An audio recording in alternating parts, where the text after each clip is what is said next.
مہندی پٹنم میں P D S چاول کی غیر قانونی کاروبار کے خلاف بڑی کارروائی۔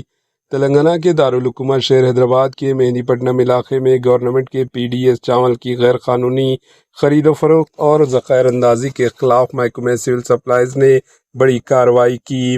اسسٹنٹ سول سپلائرز افسر بشرا سلطانہ نے اپنی ٹیم کے ہمراہ بازار گھاٹ میں ایک مکان پر چھاپہ مارا۔ کارروائی کے دوران مکان سے سرکاری پی ڈی ایس چاول کا غیر قانونی ذخائر برآمد ہوا۔ حکام نے 34 تھیلے یعنی تقریباً 17 کوئنٹل پی ڈی ایس چاول ضبط کر لیے۔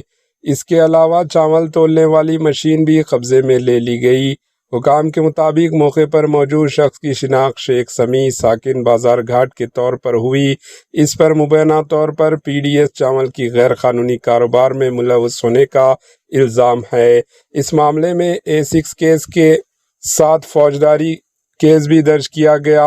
محکمہ سول سپلائز نے واضح کیا کہ گورنمنٹ پی ڈی ایس چاول کی غیر قانونی خرید و فروخت یا ذخائر اندازی کسی بھی صورت میں ہرگز برداشت نہیں کی جائے گی۔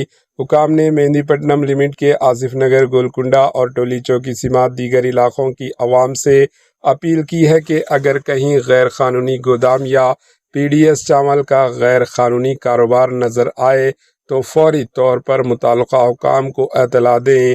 Bureau report AHN news. Rice کے تھیلے کو